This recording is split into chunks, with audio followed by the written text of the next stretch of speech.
Good afternoon, everyone, and thank you for joining us on our A Plus Homes event, our second one this week. And we're really happy you've decided to join us. I'm Brian O'Leary, the Executive Director of the Chester County Planning Commission. And I think we got a real great session ahead for you today. We'll be talking about construction costs related to housing. And I think, this construction cost question is really very important because we certainly have a high cost of housing. And how much can all of us influence on those costs and how much is really out of our control? So labor costs or costs of lumber really are probably not too much in our control.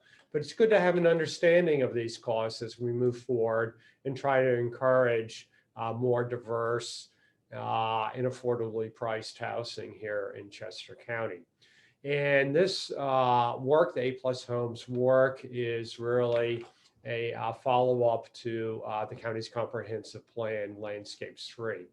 I just have a couple of things that I want to mention. First of all, this is being recorded. And secondly, what we're looking to do is to hold questions till later on in the session. And we would ask that you do questions through the question and answer function that you'll see at the bottom of the screen. Alternatively, you could also raise your hand. And we're asking for chat. If you have comments, that's where you would put comments into the chat. In a moment, we will be welcomed by Pat Bakovitz, who is the Director of the Department of Community Development. But before that, we have a video that highlights what A Plus Homes is all about and some of the issues that we are wrestling with and facing here in Chester County. So we'll now show you that video. Have you ever been inconvenienced by your home? Whether it's lack of parking or no nearby grocery stores, or your bills are too high, there are ways our homes can inconvenience us each day, especially as our needs change. Chester County's current housing stock is less than ideal for the needs of our growing population and community. Between 2015 and 2045, Chester County is expected to grow in population by 146,000 people. These residents will need about 55,000 new homes, which could consume 66,000 acres of open green space if developed in a sprawling manner. Over the last several years, Chester County has consistently had a high median housing price for both the state and region, according to the U.S. Census. Too often, young adults returning home from college find it hard to afford housing, forcing them to move elsewhere or back in with family or to commute long distances. Business owners have trouble finding and keeping workers for the same reason, which can impact their ability to grow or remain successful. Our senior population is increasing too, creating the need for homes that are smaller and more accessible. When developing Landscapes 3, the county's comprehensive plan, it became clear that the residents' needs for the place they call home were changing in Chester County, and more affordably priced homes were necessary. Through a joint partnership between the Chester County Planning Commission, the Chester County Department of Community Development, and the Chester County Housing Choices Committee, the A Plus Homes Initiative was launched in 2019. So now you're wondering, what exactly are A Plus homes? Well, first and foremost, A Plus homes are for everyone, not just one specific group of people. They're homes that have been designed and built to evolve and change with people and their needs over time. A Plus homes are attractive. They've been constructed and maintained to be compatible with the local community. They look like they belong. A Plus homes are affordably priced. Homeowners and tenants should be spending no more than 30% of their household income on housing-related costs. A Plus homes are adaptable. They evolve with market forces, changing demographics, buyer and renter preferences, and environmental conditions. A Plus homes are aging friendly. They accommodate the needs of aging seniors with wider doors, ADA compliant switches and handles, and other features. And finally, A-plus homes are accessible. They're located in our existing community centers and connected to jobs, services, amenities, and other community facilities. Through the A-plus Homes initiative, we are asking communities to take action to connect homes to a multimodal transportation network, to connect homes to jobs and community facilities, and to support, through plans, ordinances, and action, the creation of homes that are affordably priced to all community residents, our kids, our parents, our essential service workers, and ourselves. Everyone deserves a place that provides them protection and comfort, a place where they can feel part of the community, and a place that they can call home. To learn more about the A-plus Homes initiative in Chester County, check out our website at chescoplanning.org.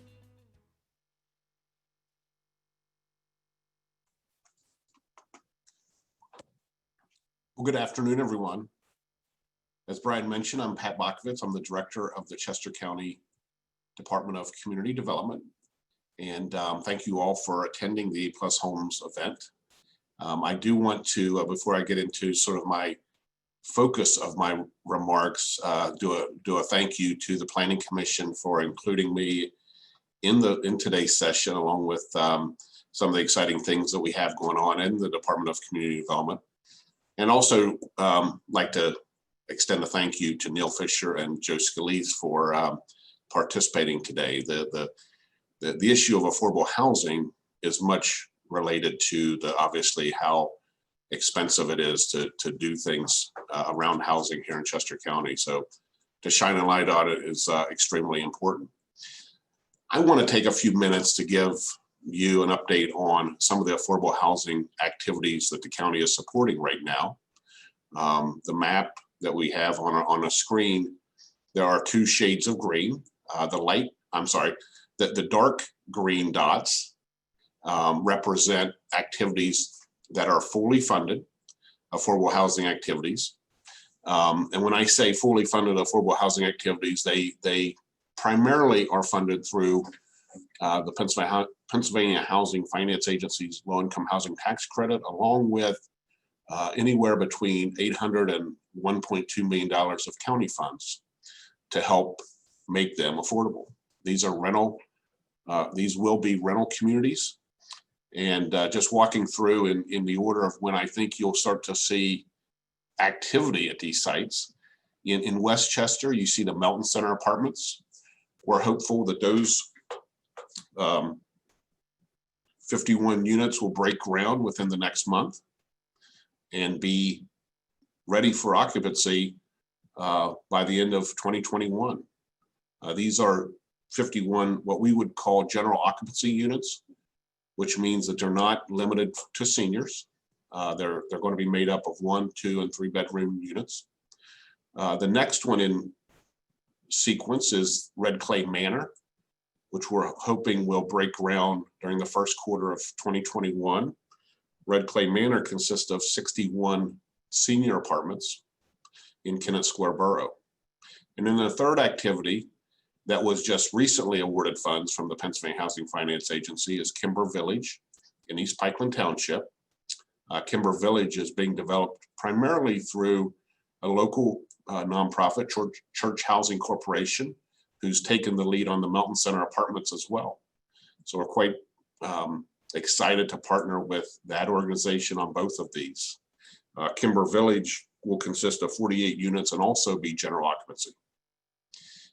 And then in addition, we have 3 activities that the county has supported or is supporting right now that will go into an application cycle through the Pennsylvania Housing Finance Agency with a due date of February 2021. It's our hope that all 3 will get supported and may be ready to go as soon as the end of 2021.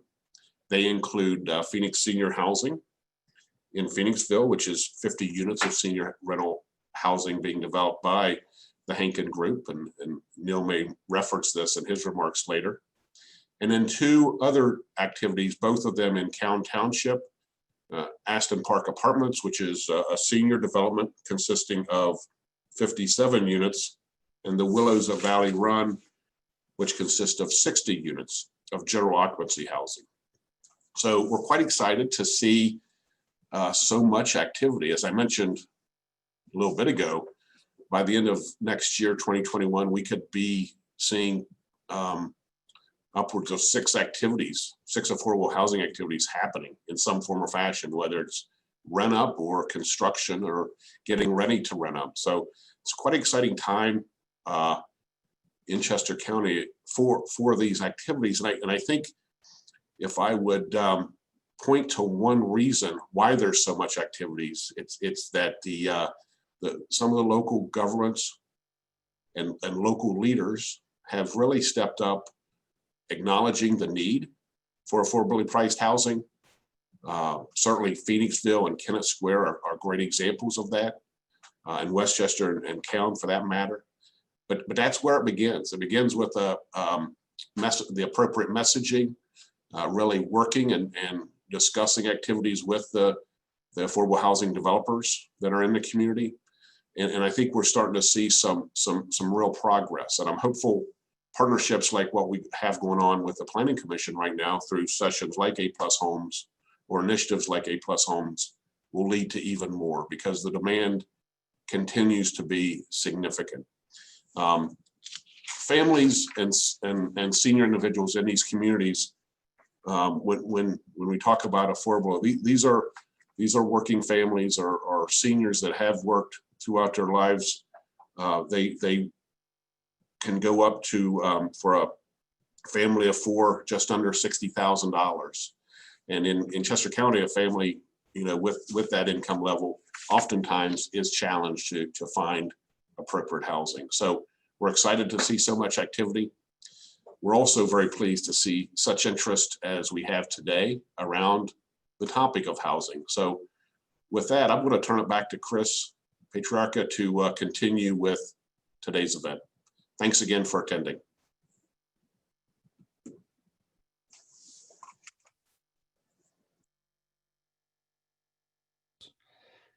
Thank you for your remarks. It is refreshing to see so many projects in the pipeline to bring more affordably priced housing to the county. And to your point, it wouldn't be done without our municipal partners who are taking more active role in this. So just want to acknowledge that on the front end. So what we're going to be doing today is talking about A+ housing as it relates to housing construction costs. And how we're going to go through this presentation today is I'll start with a little more background on the issue in the county, and then talk about a variety of different elements that go into the cost of housing, and get into a little more detail about those elements that can be impacted at the municipal level. Once we get through that, then we will open things up to our panel discussion with, as previously mentioned, Neil Fisher with the Hankin Group, and Joe Scalise, who is the current manager of Kennett Square Borough. And the discussion that we'll have, again, it's entailed to provide a holistic view of this issue from both the municipal level as well as the developers level, and looking for those commonalities and areas that there could be compromise to, again, bring more affordably priced housing into Chester County. So again, as previously mentioned, the A+ Homes initiative, it streams from Landscapes 3, which is the most recent iteration of the Chester County Comprehensive Plan. It was adopted in November 2018, and the A+ Homes initiative is a direct result of this adoption. Within Landscapes 3, the Live chapter is where we get into housing policy and housing recommendations. Specifically, we say within the housing policy, with the growing disconnect between housing costs and incomes within the county, and with employers in need of more workers, it is imperative to increase affordable housing options for all ages and abilities. As Mr. O'Leary and Mr. Bakovitz already stated, this is a very important issue to address within the county. And specific within Landscapes 3, we pursuing recommendations looking at providing housing policy and ordinance assistance to our municipalities, to identify new approaches for affordable housing, to explore public-private partnerships for workforce housing, and then finally to promote universal design and housing in public spaces, which again comes into play with both our aging community as well as our growing families, so that the built environment will serve everybody.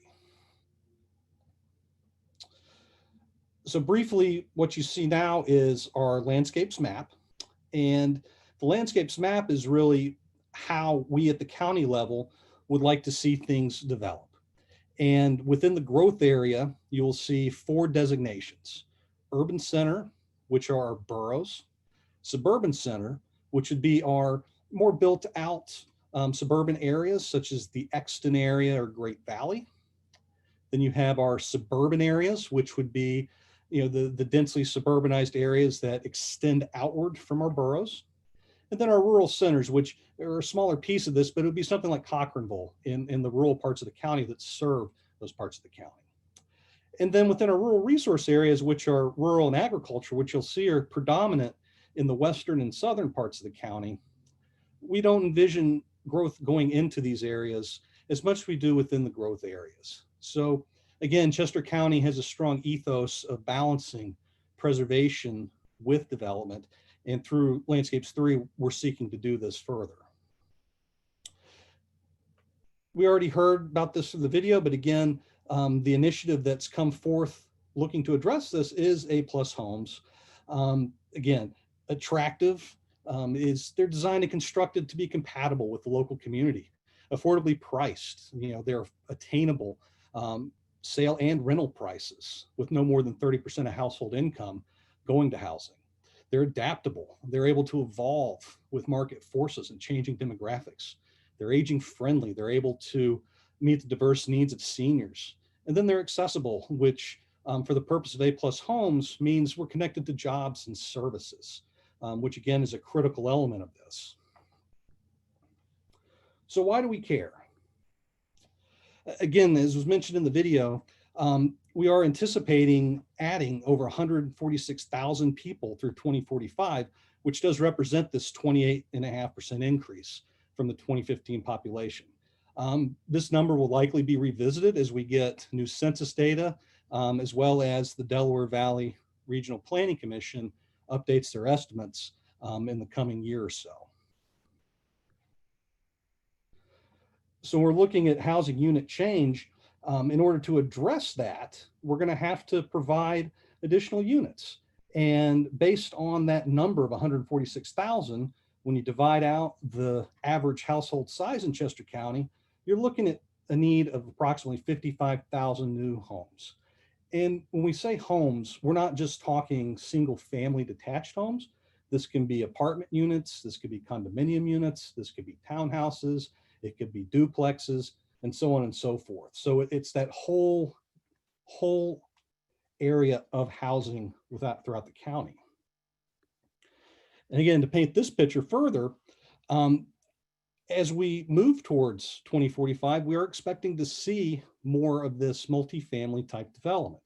Again, Chester County is still expected to see single family detached housing as the predominant type of housing that will be constructed within the county.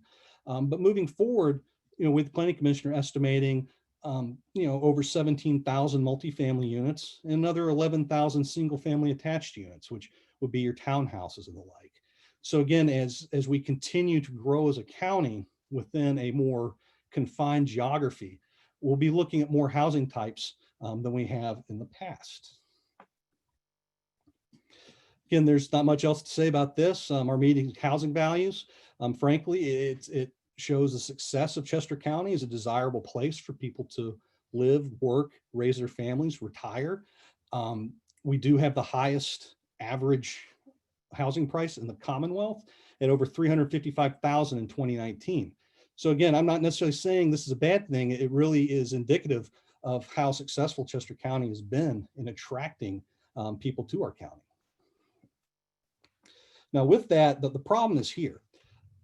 As housing has increased in price, the wages made by people haven't increased at the same rate.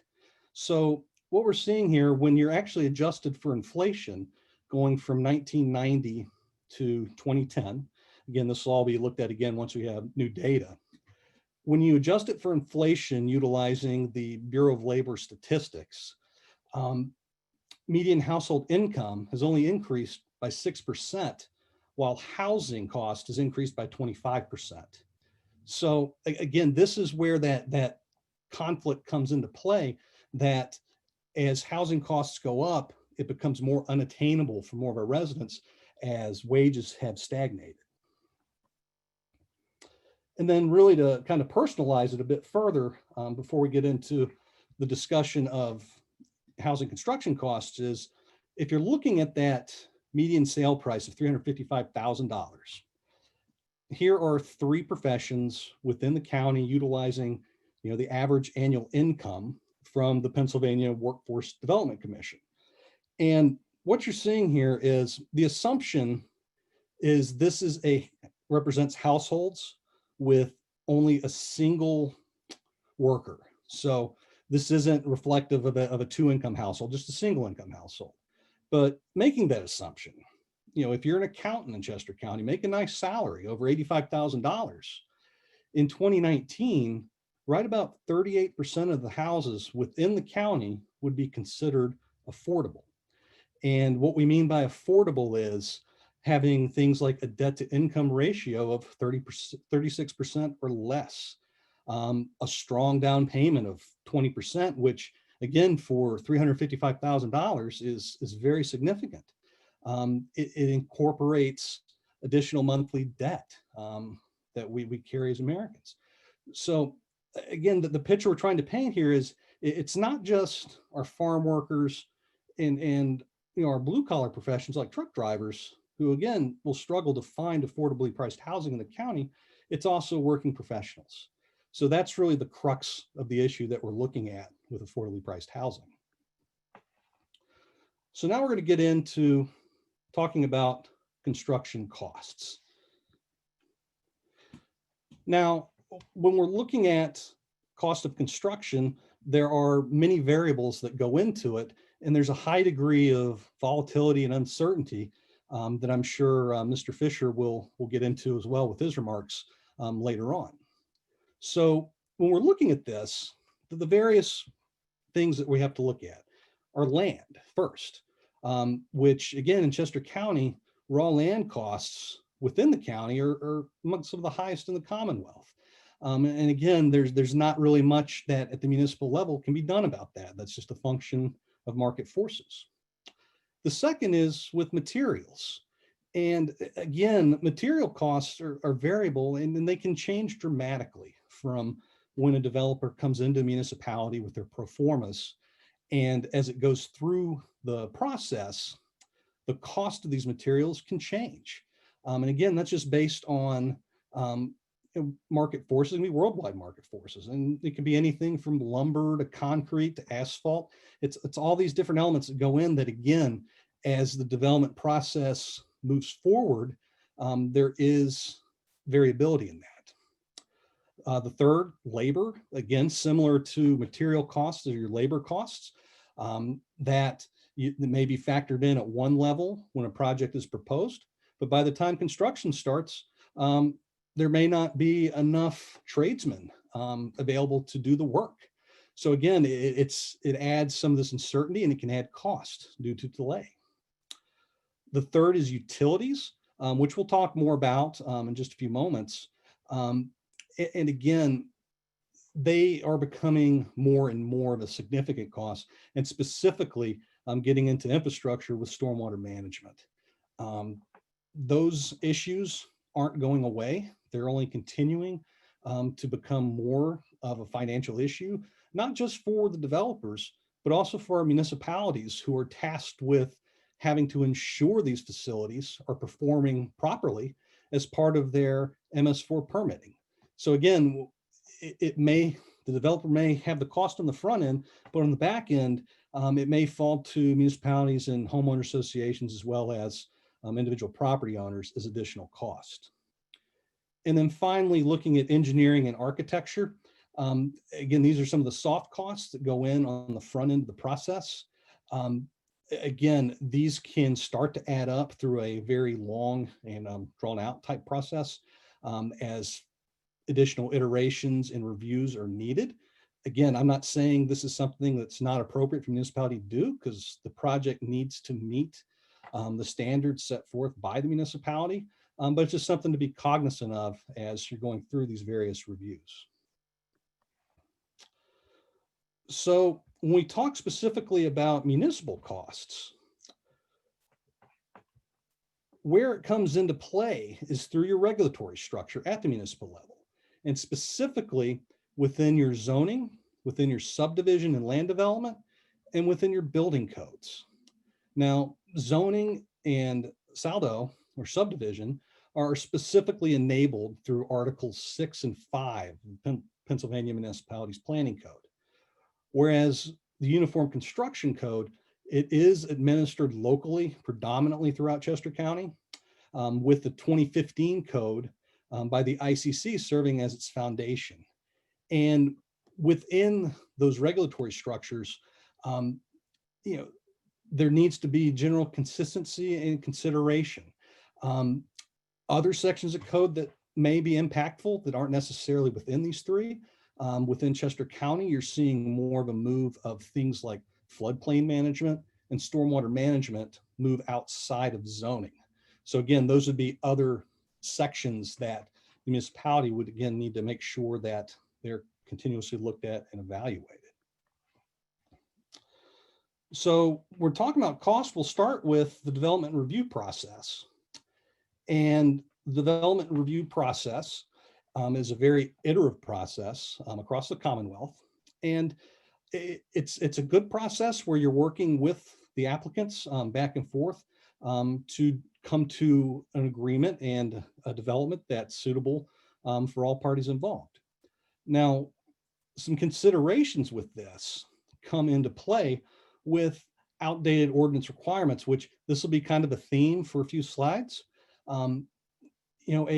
A zoning ordinance, a subdivision ordinance, these are living documents. They're not intended to be developed and sit on a shelf for 50 years and never be changed. It's really incumbent on municipalities to ensure that their ordinances reflect contemporary best practices and reduce conflicts. Again, I know that's a heavy lift, but it's just something to be aware of. The second is getting into submission requirements. Historically, I mean, even pre-COVID, municipalities were moving more towards digital submission requirements for land development applications. However, most ordinances still require large format printed copies and things like that, which is fine. But for this iterative process where you're going back and forth with reviews, consideration can be made to formalizing these digital review processes. Again, it may not be much, but it's definitely cutting back on some cost as it relates to preparing these documents, as well as time, because with those virtual documents, you're able to get them quicker to the municipalities. And then finally, fees is an area that's directly controlled by all municipalities. And the only thing with fees that municipalities are aware of and they do a good job with is under the NPC, review fees may only be reasonable and necessary. They can't overcharge for something. It has to be based in reality, based within the geography of where the municipality is. So for example, Chester County fees are going to be higher than in Bradford County. It's just the nature of the geography. But those fees still have to be, again, reasonable and necessary in order to proceed. Again, getting into ordinance requirements. This is just more broadly continuing to look at your ordinances to, again, ensure that those best practices are being reflected. An easy area that can be looked at is within your defined terms. You'll have municipalities where there may be conflict between how a term is defined within zoning and how it's defined within subdivision. You really don't want to necessarily have those conflicts because they can create problems with interpretation on the back end, and again, can cause delay. So again, this is kind of a small thing that can be looked at, and we'll get into more, other types of ordinance areas that can be looked at as we go forward. Zoning requirements. Now, this is something that, again, it's very important. It's probably the most important thing to understand about this is within the Commonwealth, the municipality's planning code mandates that all zoning ordinances provide for all basic forms of housing. So you have to provide from everything from single family homes to apartments to mobile homes to mobile home parks. It's not optional.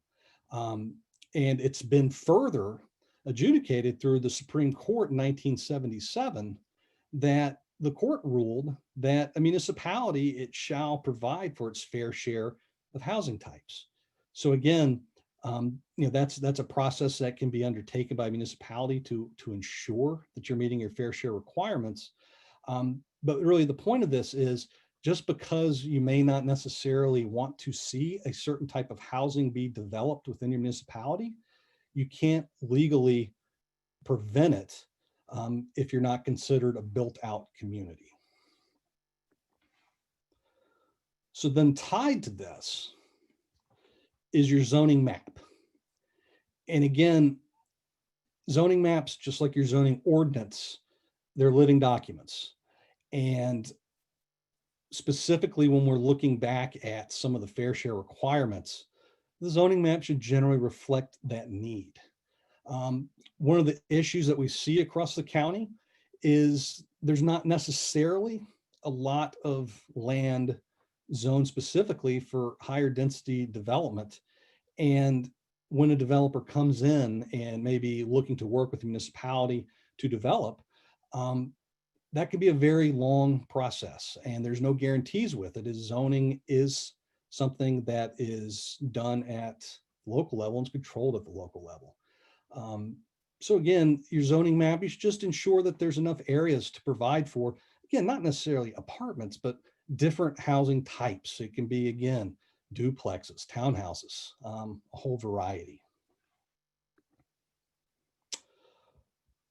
One of the very successful tools in the county that's been utilized to in part address construction costs is cluster development.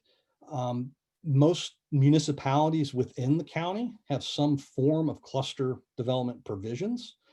And by allowing clustering of homes to be constructed on smaller lots and smaller geographies in exchange for continuous areas of open space, it can in turn reduce overall construction costs because you're having less pavement going in for the roads.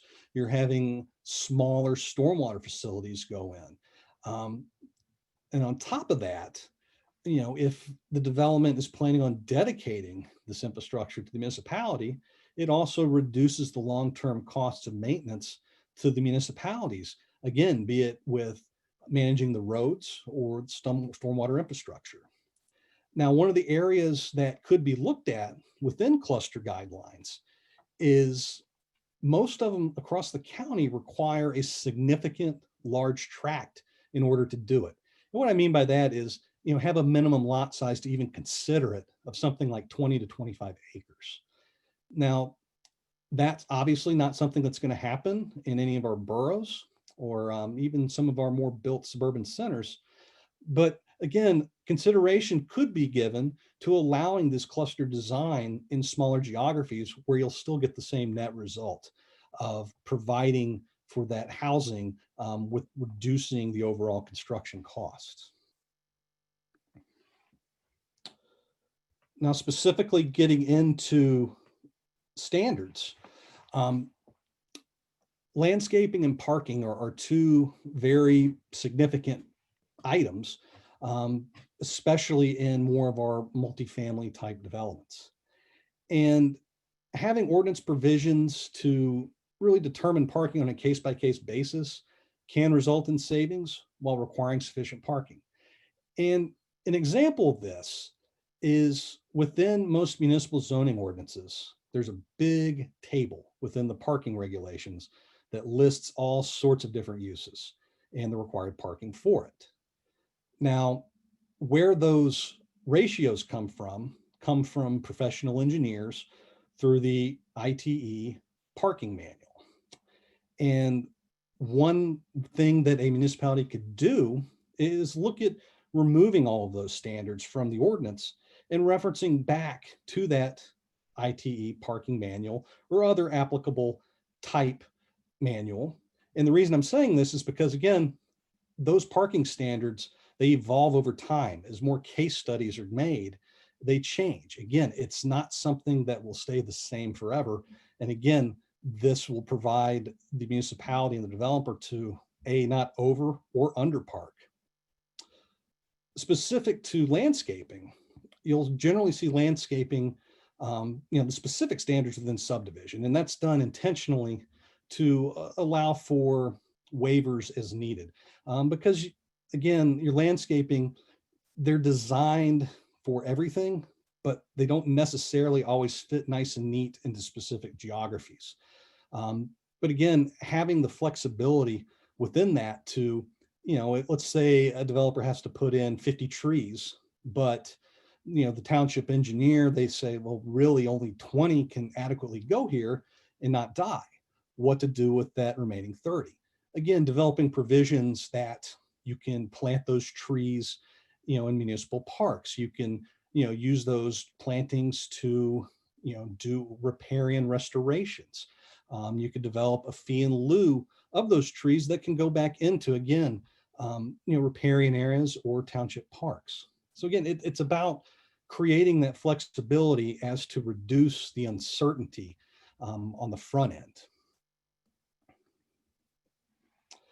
Again, I'm not going to get too deep into this. Again, we already kind of talked about this with submission requirements.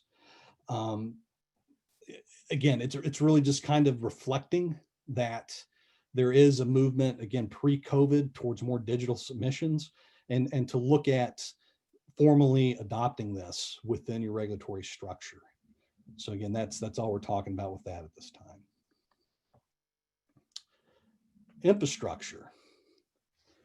Now, this is, a big area that adds costs within new development for both single family as well as multifamily, townhouses, so on and so forth. And as part of new projects, developers, they must implement, public infrastructure in order for the project to be viable. You can't have houses if you can't access the houses. How are you going to do that? You have to build roads. Municipalities, you may require sidewalks on top of that and defined widths of right of way. So it really starts adding up. So again, those regulations and standards for infrastructure, they're controlled by the municipality.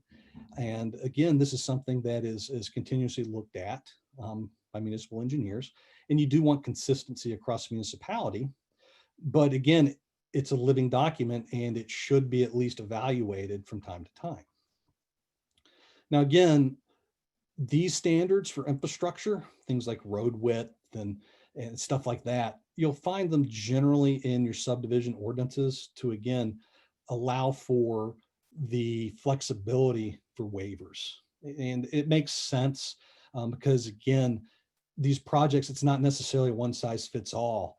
And going through the administrative process of waivers versus a legal process of zoning variances where the bar is much higher is a big difference. So that's why you'll see that within. So specifically within the infrastructure, we'll look at street widths first. Now, this is something that's gained more traction across the country, frankly, over the last 10 to 15 years, is the consideration for narrower street requirements based on anticipated use and demand. And again, the reasons behind this are, do you really need 75 foot of pavement on a cul-de-sac that may only have 6 homes? That's a lot of pavement. That's a lot of additional impervious area that again, you're having to address with greater stormwater mitigation measures, as well as, greater areas for maintenance for the municipality or the homeowner association. So again, this isn't a one size fits all. I want to emphasize that. But when you're looking at it, these narrower street widths, they can result in that cost reduction.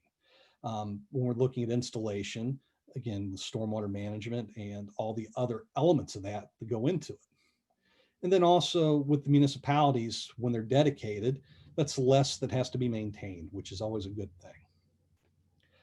And then with that, as we already mentioned, the narrow widths, they also result in lesser cost savings with associated infrastructure, everything from the sub base to your roads to your stormwater management features. Stormwater management, this is probably the biggest cost issue as it relates to construction. At least it's been brought to my attention numerous times. The costs and mandates to mitigate the impacts of stormwater management, they continue to evolve and they continue to get stricter. And where this really comes into play is you have so much of the county that developed pre-modern stormwater management techniques were introduced.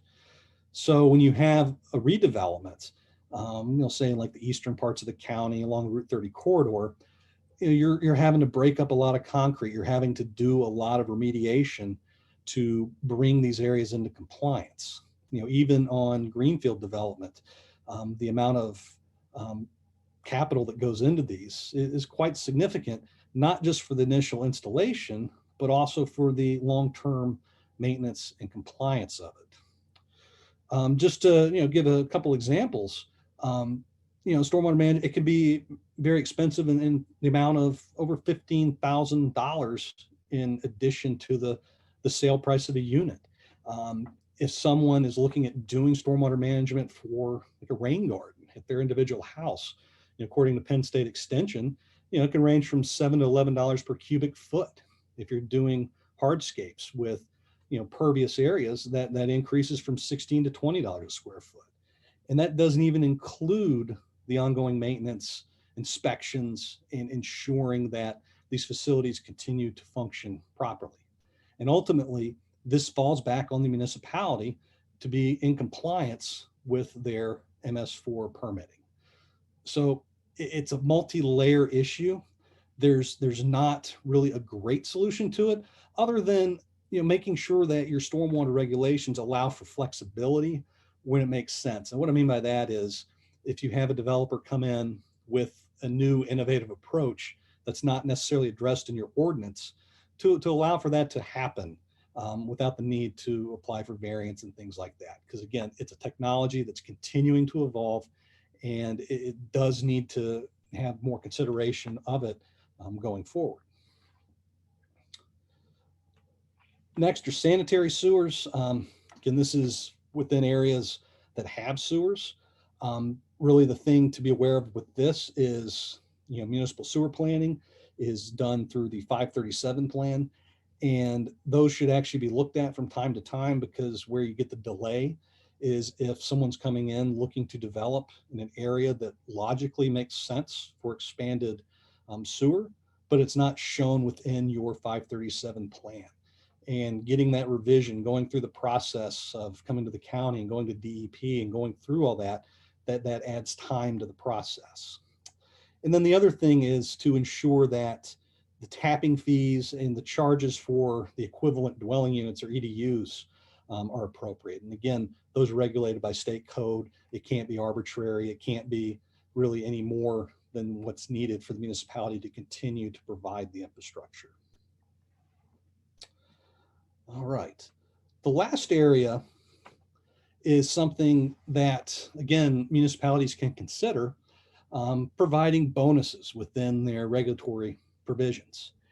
And bonuses, they can directly impact costs as they allow a developer to more effectively utilize land assets. But the thing to keep in mind with any sort of bonus is it shouldn't be something that a municipality just kind of does out of the goodness of its heart. It should be done in order to advance important community goals. And specifically, since you're at an A+ Homes event, we would recommend that any sort of bonuses provided go towards providing more affordably priced housing units. Now, within the bonuses, there's a variety of different techniques that can be utilized. The first, you hear density bonuses, which again would allow more units on the same geography, which in turn allows the cost of the infrastructure to be spread out even further across the entire development. Height bonuses are something you would generally see more possibly in the boroughs or maybe the suburban centers, where if an additional floor is added to a building, there's the potential for that additional height to allow for affordably priced units. Flexible lot and bulk standards. This would kind of be more of a take on really the cluster type ideas, but if you wanted to have something more specific just for affordably priced units, again, it's not necessarily requiring that acre lot or whatever it may be in order to provide for those affordably priced units. And then finally, the notion of a use bonus can further the whole notion of what we call missing middle housing. And what we mean by missing middle is not a 300 unit apartment building, but allowing maybe a quadplex or a duplex within an area that makes sense, that may not currently permit it. So again, it provides that variety of unit types that can in turn be more affordable and more attractive for other residents. And then before we get into our discussion, I just want to point out that we at the Planning Commission, we've developed several e-tools on our website that really go specifically to these different elements. And the ones specifically that are worth looking into would be, well, they're all worth looking into, but specific to A+ Homes would be our e-tools for affordably priced homes, accessory dwelling units, affordable housing bonuses, cluster development, compact development design, housing diversity, and mini homes. So I would encourage folks to go on our website and check those out as well. So what we'd like to do now is I'm going to stop my share in just a second, and we're going to open this up to a discussion again with Neil Fisher, who works for the Hankin Group as a private developer, and Joe Scalise, who is at least the borough manager for Kennett Square for another day and a half. And through this discussion, hopefully provide more context and a greater understanding of those areas where there's some commonality, where a municipality, can work with a developer to, again, forward more of these affordably priced initiatives. So what we're going to do is we're going to open it up, and we're going to have Mr. Fisher go first, and again, kind of introduce himself and talk about some areas where this has been an issue for him and his in the development community, and where maybe in some success stories. And then we'll go to Mr. Scalise for the same thing from the municipal side. Once we get through that, and as we're having this conversation, please put any sort of questions in the chat and the Q&A, and we'll go through those questions once Mr. Fisher and Mr. Scalise again have said their piece. So Neil, if you want to get going, we'll go from there. Thank you very much, Chris. I thought that was a very nice presentation, and kind of gave a very good overview of the development world and some of the obstacles that we're faced with on a regular basis.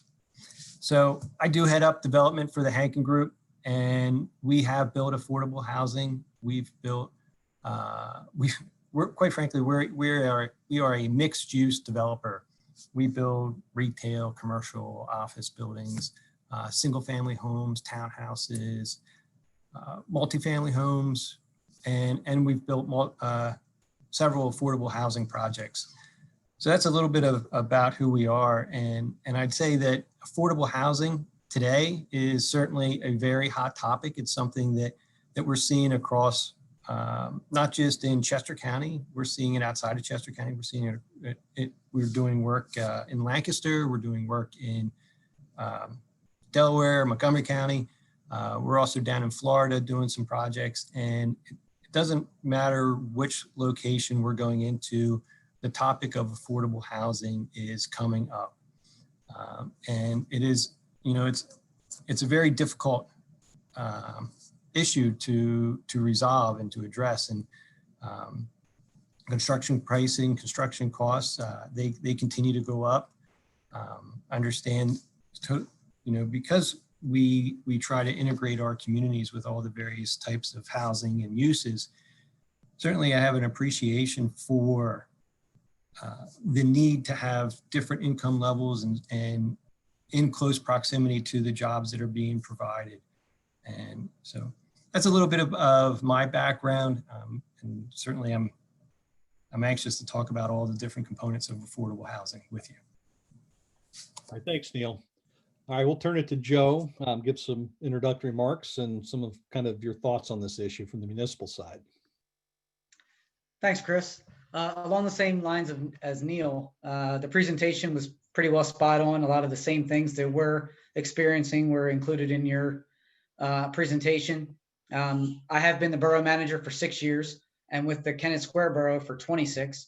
And, you know, we've been talking about affordable housing on some level for quite some time, but only recently have we really started to take a real deep dive into it. Internally, we've started meetings with stakeholders and local developers, as well as reaching out to the county, banks as well to look at funding sources potentially. So, but this is within the last month or two. So relatively new into the deep dive and seeing what we can do to really advance affordable housing. But yeah, we're aware of it. Our council is very much in favor of trying to find ways. They've called it housing at all price points. They want to have a diverse population and a diverse set of housing stock to accommodate, you know, a mix of income levels. So we're actively looking to try and implement it and look at what we can do to do our part. So that's the background I have. Okay, thank you for that, Joe. I know, you know, Kennett Square is really pushing a lot of these initiatives, and it's very refreshing to see that come from municipal level. I guess kind of the first question I'll put out there is to Neil, and it's to the Phoenixville project that Mr. Bakovitz mentioned. And actually, I wasn't totally correct when I was in my presentation talking about how municipalities can't control land costs. I know this project, unfortunately, I don't know why it's not getting its LIHTC passed, but if you could speak to that as a project where the municipality and the developer were able to come together to create something that is beneficial for both yourself on the development end, as well as the borough in addressing stated community goals. Sure. All right. So I agree. Listen, Phoenixville is a great project, and it actually is a partnership that I would say should be encouraged throughout the county. Making affordable housing projects work are extremely difficult. That's kind of the path that's set out there to do it is the LIHTC program. So basically that is a tax credit program, and where through subsidies of one form or another, government basically funds approximately 90% of your project. And then that 10% that's left over is funded by the project. And these projects are set up, they're not designed to make money, they're designed to break even. They are set out there with that goal of providing affordable housing. The borough of Phoenixville, they recognized what, you know, they're experiencing growth. They saw that gentrification was occurring, and one of the main areas that was impacted is the senior community. You know, the seniors are typically ones that are hit hard when you start seeing land values going up, and they're on a fixed income. They don't have the ability to pay increase rents as those rents go up. So we partnered with the Borough of Phoenixville, and basically what has happened is the borough is providing the land as long as the project is set up for affordable housing. There's no land cost associated with it, and they've also worked with us as it relates to fees associated with land development process and also sewer and water fees. The borough in that instance controls the sewer treatment, and they also control the water treatment and water plant. So there was a very good synergy for them to meet their goals, us to be able to, with our construction and development background, to be able to provide the building. And then as a third partner, the county, through their home loan or home funding programs, also help to fill financial voids and gaps. So I agree with you. This is an instance where a borough took a piece of land which they were no longer utilizing for themselves and set it out for a purpose that they want to achieve within that area. No, thanks for that, Neil. It's a cool project, and hopefully the LIHTC will come through this round. This year we're getting it. Better get it, because this is such a cool project, and it's really something that when it gets built is something that the whole county can look at as something positive to, again, be able to work with the private sector to address community need. So it does it kind of checks all those boxes that when with the application, not only because I agree with you, I think it's a great project, but to see the local support from all the different areas, yes, both from the county and from the borough, really make for a strong application. So hopefully we'll cross our fingers for this year. All right, thanks for that, Neil. I'm going to go back to Joe for a minute and ask him about his experience as borough manager. I understand that things such as your tapping fees and EDU costs, that's all set by resolution by your board. Is this something that at your level, working within the municipality, that there is flexibility for you to address or work with a developer when, again, you're looking to get something like affordable units out of the process? Yeah, that's a complicated discussion. I think in the short term, I think for maybe one-off projects, I think it's a possibility. Long term, municipalities are starting to be run more and more like a business. And, the long term and even short term financial impacts, have to be considered as well. So, giving up tapping fees, yeah, maybe on a one-off project, but long term, that's not a sustainable goal, because giving up those fees just means that all the other residences are basically making up for those costs. So yeah, we've talked about that in one-off projects, but we don't think it's a long-term solution, by one municipality waiving fees. In our opinion, and we've started to look at, more of a regional approach. If we're willing to have these types of housing units and promote them, and other municipalities maybe aren't so likely, we'd like them to share in the costs, because there are both short-term and long-term impacts of affordable housing. No, that's a great point, Joe. I mean, the whole notion, this isn't a Kennett Square problem. This isn't a Phoenixville problem. This isn't a Westchester problem. This is a Chester County problem. Mm-hmm. And the idea of looking at it more holistically and regionally is a great idea.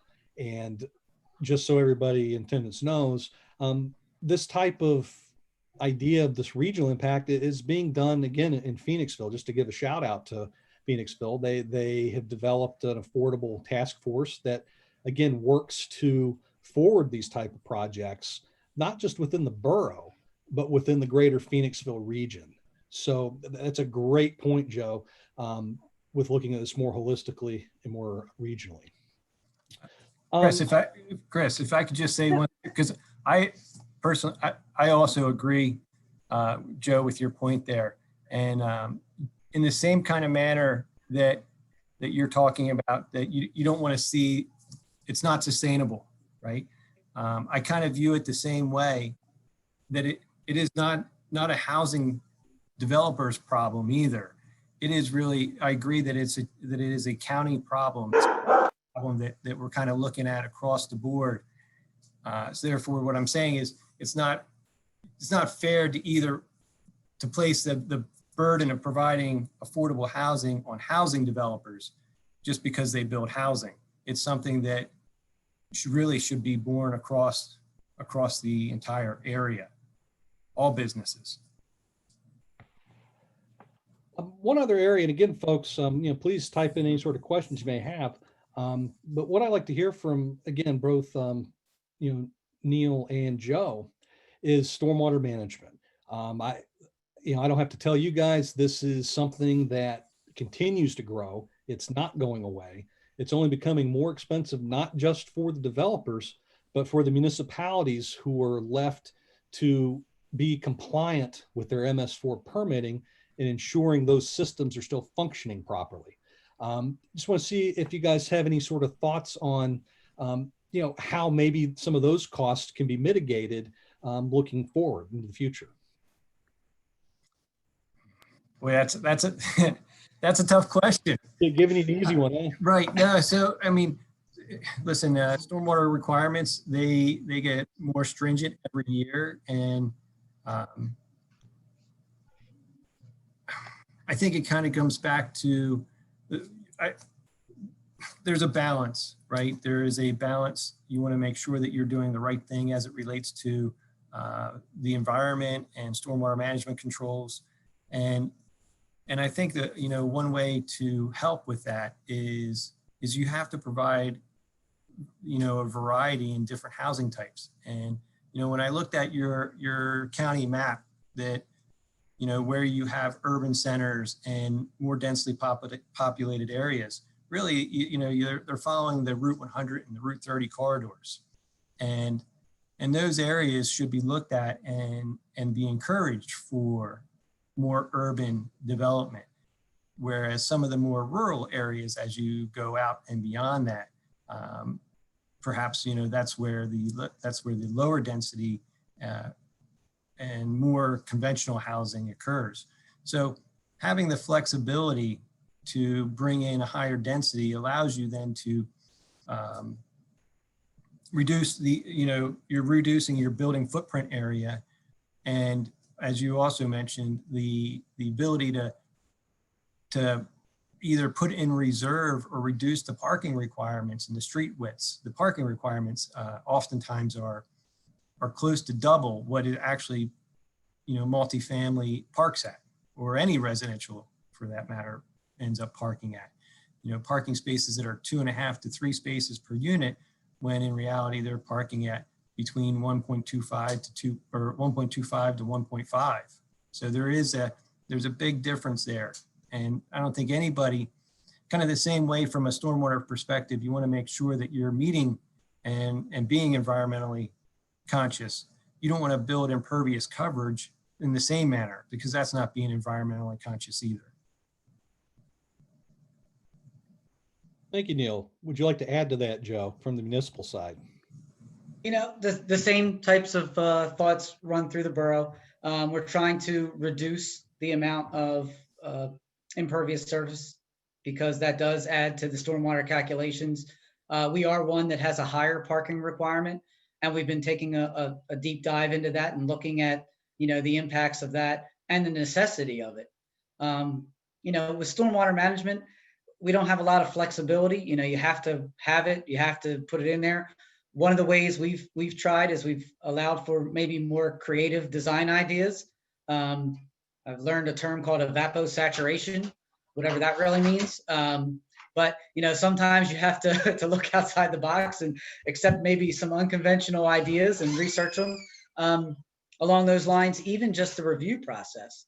If we can all sit down with our engineers and their engineers and hash out a design in a meeting or two, as opposed to the typical review process of submission, review, comment back.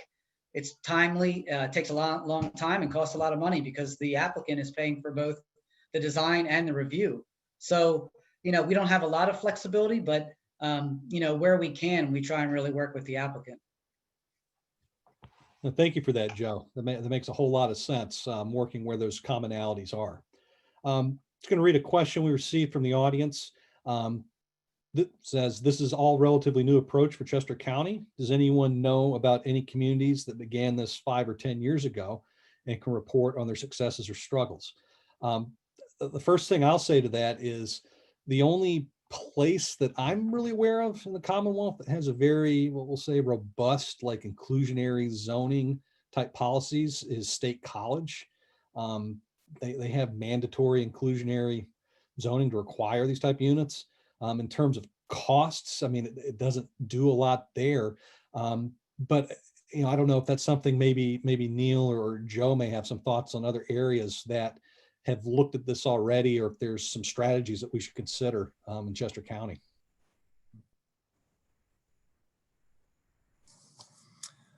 I guess I would say this. I'm not aware of any ordinances that require affordable housing. I have seen ordinances that if you provide it, you get that, whether it be bonus densities or reduced parking calculations, things of that nature associated with that type of use. I've seen that. In general, I would say, other than boroughs, so I see boroughs as being very receptive to affordable housing projects, or cities being accepting of affordable housing projects, whereas I would say typically suburb or township areas are less supportive, more of the not in my backyard kind of thought process. And so I think that there is an education component that having various types of housing and various types of housing mean various types of building styles, is an education that would benefit.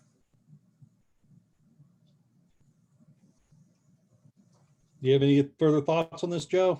Yeah, so like I said, we're early into the process, but we've been discussing, because of our proximity to Delaware, we've had some discussions with the Delaware developers who've used different criteria where they've required 10% affordable housing. The units are exactly the same. However, they are required to provide it. So that's one avenue we've been looking at, which would provide some inclusionary housing. We haven't figured out the legalities of it and how we would specifically write it into our ordinances. But that is something that has been used elsewhere. So that is something that we're looking into currently. And with a big tract like our MVF site, which has, maybe 26 acres to develop, which is, a large portion of our borough, it is a location where it's possible that we could have a small portion of it be designated as affordable, and still look like it's part of the community, doesn't look any different than any other unit. And thank you for that, Joe. I think if it's a large tract, sorry, Chris. I would say, yeah, that NVF site, that is a significant piece that can redevelop in the borough. It's behind Victory. Mm-hmm.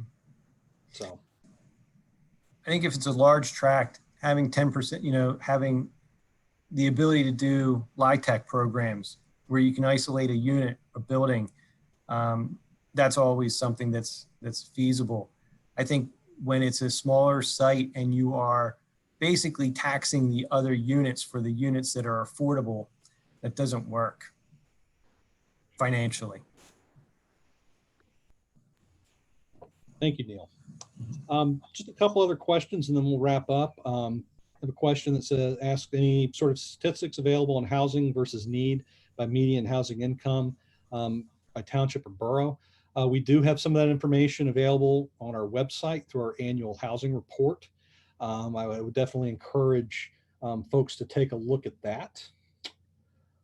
One last question this time is, again, I'll pose this to first Joe, and then if Neil has any further kind of thoughts on this, is how can we manage new construction and balance new infrastructure needs that impact the municipality, that can if we're talking about new homes, it can impact school capacity and have more folks in there. So do you have any sort of thoughts on how to provide that kind of balance or encourage that type of balance when looking at affordably priced homes? So I would say this: every development has some kind of impact, whether it's traffic, parking, school systems, could be even emergency management. When we look at senior affordable housing, the thoughts were that there could be additional needs for emergency services. Different types of single family homes typically drive more students. So there's always some type of impact, regardless of it. We have a very close working relationship with the school district and surrounding municipalities. And when we quarterly, we used to meet with the business manager of the school district to talk about the needs of the school district. People would be surprised to know that they have a declining enrollment and they're actually looking for students. So the initial knee-jerk reaction that it's going to, overly tax our school system, we're going to have to build another school, is not always the case. So I would say that you need to educate yourself on what the needs are across all of the, different uses, whether it be, your emergency services capacity and talking to your fire companies at your school district and whether they have additional capacity or not. Those are all important factors. So I don't think it's a one size fits all answer. That's a great point, Joe. I mean, you're right. It's not just schools. It's your emergency providers. It's your ambulance companies. It's all these other entities that are directly impacted by new housing development. Neil, is there anything you'd like to add to that? Or, I know Joe covered it well. I think Joe, that was a great answer. I'll just add a little bit, and that is that I think you have to kind of look at the whole area holistically, and meaning that businesses need people to work and to strengthen that arm of the community. So, and businesses, listen, they're definitely changing how they operate and how they function, and they're looking, some of them are working, more people are working from home, so it's taking more people to fill that same amount of office space. And one thing that's good for the community is to make sure that all the spaces remain occupied and vibrant, and that the community is vibrant. So housing is definitely one. It's a necessity. We need it in the area. We need it in, especially within our corporate areas, and at densities that will allow those corporate areas to grow. So it all goes to building strength. Thank you for that, Neil. Totally agree. Well, given that it's 2020 and we're still living in the COVID world, I'm sure everyone's pretty zoomed out. So we'll go ahead and wrap this up. Is there anything that Neil or Joe would like to say in kind of a closing remark, or are y'all pretty satisfied and we can turn it over to Brian to end things? I would just say, hey, I applaud Chester County for looking into it. It's a great initiative, and I'm confident that there are ways to achieve it. So it's just a matter of figuring it out together. Thank you. Got any kind of final words, Joe, since this is really the end? Well, it's the end in this capacity. I'm still a Chester County, Kennett Square guy, at heart. So my role may have to change a little bit in the community, but anything I can do to help you guys, please feel free to reach out. Thank you very much. Again, I'd like to thank Neil Fisher and Joe Scalise for providing some very good conversation to really help paint a picture on this issue. And hopefully those in attendance were able to kind of understand some of these areas a little more and think about ways that your municipality can work to encourage more affordably priced housing. So with that, I'll turn it back over to Brian O'Leary if he has any kind of closing remarks, and we'll be done for the afternoon. All right. Well, thank you, Chris. And I would just like to reiterate thanks to you and Joe and Neil and Pat for presenting. And I think we can all see how complex these issues are. They're things that we're going to need to tackle together. And we're going to have to keep plugging away from lots of different angles to address our housing needs here in Chester County And housing is a very important element of who we are as a county. So thank you everyone for participating. I encourage you to check out our website, chescoplanning.org, where you can find lots of additional data and information about housing. And have a great evening and a safe and happy Thanksgiving. Thank you, everyone.